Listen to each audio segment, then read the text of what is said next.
For some of the most pivotal years of my life, tears were tucked back and hidden behind a masquerade of being tough, being a warrior, someone who could hustle, work hard, and get things done. But it wasn't until I started to get more in tune with who I really am that things took off in my business. Welcome to I Might Cry, a podcast exploring how heart, mind, body, and spirit are all deeply woven into the way we do business. With guest interviews from experts in business strategy, therapy, emotional intelligence, the human body, and so much more. I'm your host, Elizabeth Marks of Almond Leaf Studios. I've been capturing luxury weddings around the globe for decades and now have the privilege of educating others on how to build and grow profitable business doing what they love. I'm on a journey of self-discovery, of becoming more of the uniquely beautiful, messy, and complex human that I was created to be, and I want to invite you to do the same. Join me on this adventure of uncovering the walls we've built that keep us stuck in patterns of limitation so that we can journey into living life with arms and hearts wide open. Let's venture into this together. Let's talk about adding pleasure and ease into your business, into your daily life. Now, what exactly do I mean by this? Let me back up and tell you a story. I was on a recent coaching call with somebody who I've been working one-on-one with for a couple of months. And when we got on the call, I was like, okay, what are we bringing to the call this week? What are we handling? And she kind of looked at me and she was like, honestly, I was thinking about it and everything's really good. And I was like, great. So like, what are we doing with that? How do you feel about the fact that everything is good? And so we talked about kind of creating this new baseline, like really anchoring in this place that she was in where everything was feeling really good. She knows how to get clients. She knows how to get leads. She knows what to do with them. She's learned how to have sales conversations in a way that feels so incredible and aligned to her, being somebody that really is sensitive and aware of energy and of the fact that if it ever felt pushy or forceful, that it would be completely misaligned for her. She kind of stepped out of her comfort zone in some different scenarios and learned how to not just serve the people really well, but really like ask them at the end of that, like, great, so how was that? Do you want to book the next session? And really just like watching her step into this like leadership and ownership in her business and starting to actually see some traction and momentum beginning to build has just been an incredible thing to witness and to watch. She went from, I don't think she had any real ongoing clients to now has a list of a handful. And we've been talking about how she can then take that from a meeting in person kind of situation into an online presence. And really like now she has the principles, she has the strategy, she knows exactly how to do it. And we're just going to move that online. So why am I telling you all of that? Because when we talked about, okay, anchoring this into her subconscious, like really creating this new place of like everything is working out and it feels really good and really kind of helping her subconscious anchor into like, okay, this is my new baseline. Like I may wander outside of that here and there. I may have, little blips on the radar, but like this is the baseline that I will always anchor back into. When we talked about that, I said, okay, when the week ahead throws you a curveball, or when there's a situation that you might end up feeling a little anxious, or you might start to doubt that things are working because life happens and we're humans having a human experience. So when that happens, how are we going to set you up for success where you know that you can anchor right back into this? We did some embodiment practices, really helping her like sink it into her body and really recognizing on a deep subconscious level, even on a cellular level, energetically, that this is the new baseline. But then also I wanted to kind of look in the future and say, okay, great. Now what do we do? What's going to happen when that moment comes? I said, so what's one specific event in the week ahead that might trigger you? That may actually like ruffle the feathers of this new reality where you find yourself kind of questioning things or doubting it or beginning to feel overwhelmed or anxious. And she had a specific thing that she was thinking about. And I said, okay, great. Think about that. Just imagine that you're in that moment. What are some ways that you could reach for pleasure in that? And I said, no, pleasure doesn't have to mean something sexual. It can, but it doesn't have to be. Adding pleasure and ease into our lives can be something as simple as there's a million different things. So I didn't even offer her suggestions. I just said, what are some ways that you could do it? So we came up with about 4 or 5 different options that her subconscious kind of brought to mind. One of them was like going for a walk in nature. One of them was meditation. One of them was a warm mug of tea. And there was a couple more I can't even remember. But I said, okay, I really love the idea of this tea. Like maybe you sit down to do this task that you're a little bit like, I don't know, this is really uncomfortable. It's a task I'm not really looking forward to. It will move my business forward and I need to do it, but I just really don't think I want to do it very much. And I have some fear around the fact that like, it could actually kind of challenge this new reality that like my baseline is that everything is easy and that my business is on lock and everything is working out beautifully. So I said, I want you to maybe even imagine like you sit down to do that task after you've gone on a walk or done a meditation. But what I really want is something so simple. I want you to have that mug of warm tea. And it's such a beautiful example because what I explained to her is that like what might happen is that you might need to reach for that mug of tea 10, 20, 30 times throughout finishing that task, in order to do it from a place of pleasure and alignment and ease and just feeling really good as you do it.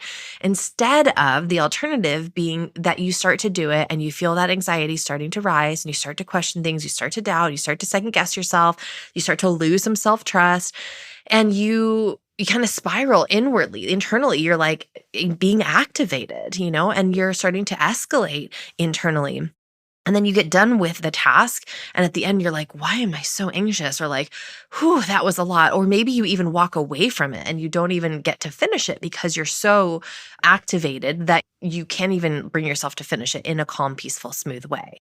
If we interrupt those patterns when the subconscious starts to say, hey, this isn't safe. Hey, this is freaking me out. Hey, you need to cause anxiety. Hey, and it's like interrupting you, or your inner child is like, yo, this was not cool. We've done this before when we were on the playground and somebody made fun of us. We're being visible in a new way. And this is really scary. Like all of the different versions of us and our subconscious that tries to protect us and keep us safe, because that's all it's doing, right? It's really just trying to protect us and keep us safe. It's not there to sabotage you. It's not trying to ruin your life or keep you from those big, expansive, amazing dreams that you have in your life.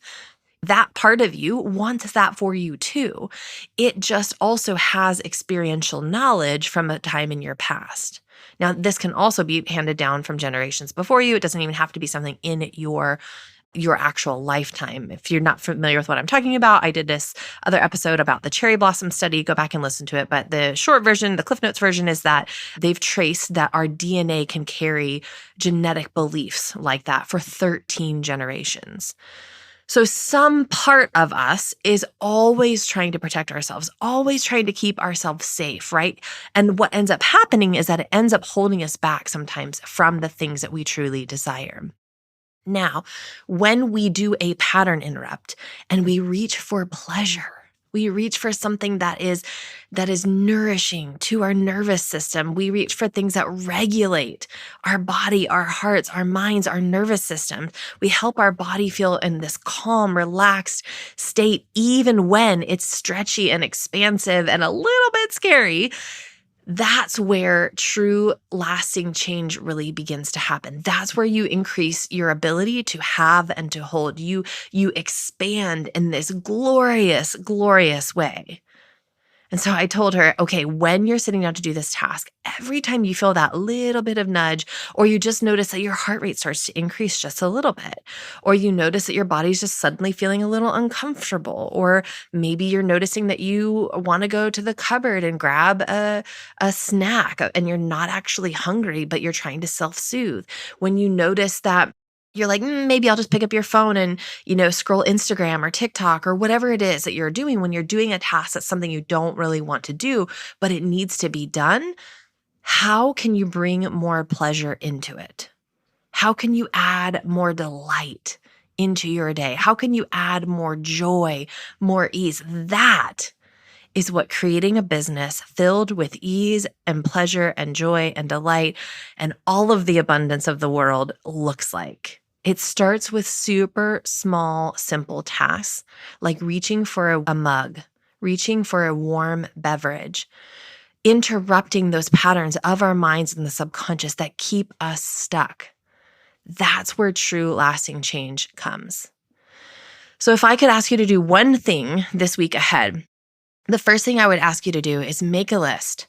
Make a list of all of the ways that you find pleasure in life. Maybe it's, a piece of dark chocolate, or you have a favorite kind of caramel, or maybe it's smelling a certain scent. Maybe it's visually looking at something. Maybe there's a piece of artwork or a plant, or maybe it is going outside. Maybe what are the different ways? Make a list of as many ways as you can that you enjoy your life. It brings you delight. It brings you pleasure. It brings you joy. You find that your personhood is lit up inside when this thing happens.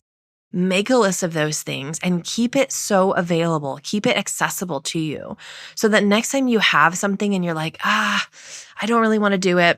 For example, I told her even on our call, I have a whole long list right now of some bookkeeping tasks that I'm just really putting off. I really, I've hired a new bookkeeper. We're, migrating some systems. I'm handing some tasks over, and, I would just rather not do it. I would much rather be the procrastinator, the artist that just avoids it. I just really don't want to do it.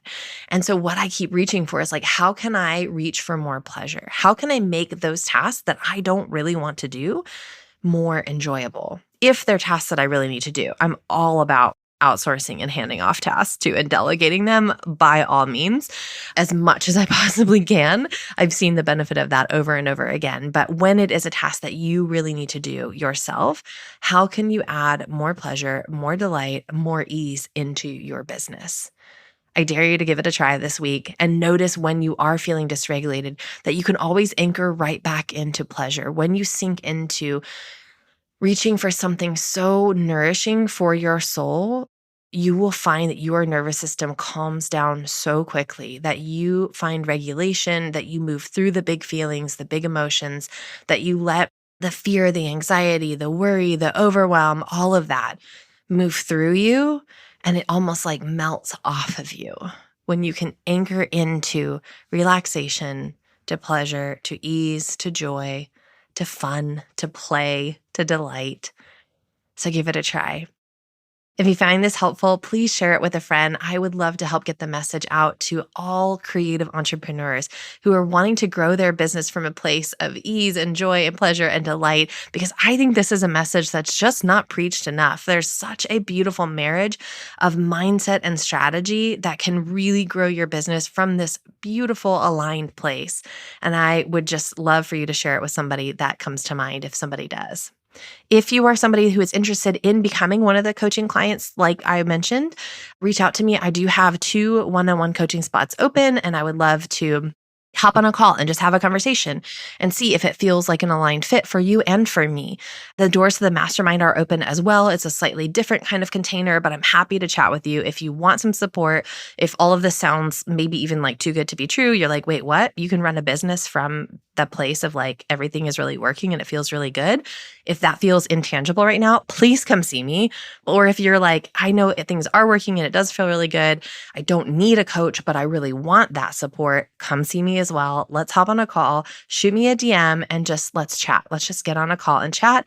I will never be somebody to try to force you into a program, a system, something that will not be supportive to you, because I want aligned people in my programs as much as I want you to be making aligned decisions and actions in your business and in your life. I'm huge on intuition. So follow your gut. If you feel that little nudge, that little inkling of man, wouldn't it be nice? Maybe I should get on a call. Reach for your phone right now, shoot me a DM, send me a message, just say, hey, heard the podcast, want to chat, and we'll go from there. All right, sending you so much love and light. Wishing you the most beautiful week ahead of finding more and more nervous system regulation as you move throughout the tasks that are ahead for you this week, and thinking, where can I delegate? How can I automate? Where can I hire support? And for those tasks that you do need to be doing yourself and you're not really looking forward to them, how can I add more pleasure, more ease, more joy into my week?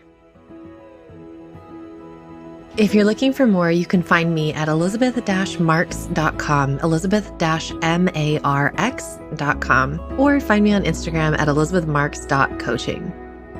Remember, you are enough. You are love, you are light, and you are worthy simply because you exist.